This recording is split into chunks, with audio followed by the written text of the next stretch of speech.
আপনার মস্তিষ্ক কখন কখন সত্যকে লুকিয়ে রাখে, এমনকি তখনও যখন সেই সত্য আপনার জীবনের জন্য জরুরি। কেন এমন হয়? আজ আমরা খুঁজে বের করব এই রহস্য আর দেখব বিজ্ঞান কি বলে। আমি ডাক্তার সজল রানা। আমার মিশন আপনাকে আপনার সুস্বাস্থ্যের নিয়ন্ত্রণ ফিরিয়ে দেওয়া এবং বিজ্ঞানসম্মত জ্ঞান দিয়ে সচেতনতা বাড়ানো। আমাদের মস্তিষ্ক বিশ্বের সবচেয়ে জটিল অঙ্গ। এটি চোখ দিয়ে দেখা, কান দিয়ে শোনা এবং চারপাশের সমস্ত তথ্য সংগ্রহ করে। কিন্তু আশ্চর্যের ব্যাপার হলো, এটি সব তথ্য সংগ্রহ করে না, বরং কিছু তথ্য একেবারেই ইগনোর করে দেয়। তাহলে আপনার মনে প্রশ্ন জাগতে পারে, মস্তিষ্ক কেন ইচ্ছা করেই তথ্য এড়িয়ে যায়?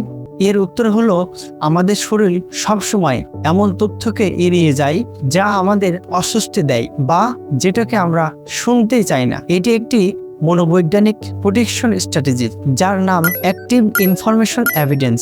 আমেরিকার কার্নেগি মেলন ইউনিভার্সিটির এক গবেষণায় দেখা গেছে, মানুষ সচেতনভাবেই এমন তথ্য এড়িয়ে যায় যা তাদের জন্য খারাপ খবর নিয়ে আসতে পারে। উদাহরণস্বরূপ, যখন কিছু মানুষকে জানানো হয়েছিল যে তাদের একটি প্রাণঘাতী মস্তিষ্ক রোগের ঝুঁকিতে থাকতে পারে এবং তাদের পরীক্ষা করানো উচিত, অধিকাংশ মানুষ পরীক্ষা করালেনই না, কারণ তারা ভয়মুক্তভাবে বাঁচতে চেয়েছিলেন। তারা চায়নি যে কোনো খারাপ রিপোর্ট তাদের শান্তি নষ্ট করে দিক। শিক্ষাবিদরা এই আচরণকে নাম দিয়েছেন অপটিমিজম বাবল, যেখানে মানুষ আশাবাদী থাকার জন্য সত্যকে উপেক্ষা করে, সত্যকে এড়িয়ে চলে। ধরুন, আপনি একটি রেস্টুরেন্টে গেলেন, আপনি জানেন যে ডেজার্টে ক্যালোরি অনেক বেশি, এটি আপনার স্বাস্থ্যের ক্ষতি করতে পারে। কারণ এটি সুস্বাদু, আপনি খেয়েই ফেললেন।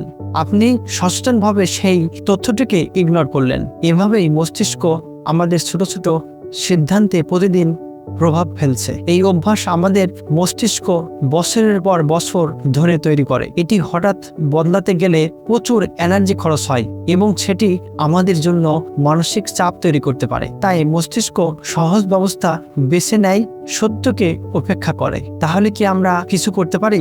গবেষণা বলছে, যদি কারো এই অভ্যাস পরিবর্তন করতে চাই, প্রথমে তার সাথে সম্পর্ক গড়ে তুলুন, তারপর ধীরে ধীরে তাকে সত্য মেনে নিতে উৎসাহ দিন। আপনি কি কখনো এমন কিছু সত্য উপেক্ষা করেছেন যেটি শুনতে চাননি? কমেন্টে লিখে জানাতে ভুলবেন না। ভিডিওটি যদি আপনার ভালো লেগে থাকে তাহলে লাইক করুন, চ্যানেলটি সাবস্ক্রাইব করুন, সচেতনতা ছড়িয়ে দিন আপনার চারপাশে। ধন্যবাদ। ততদিন পর্যন্ত সুস্থ থাকবেন। আবারও দেখা হবে নতুন কোনো ভিডিও নিয়ে, নতুন কোনো তথ্য নিয়ে। আসসালামু আলাইকুম।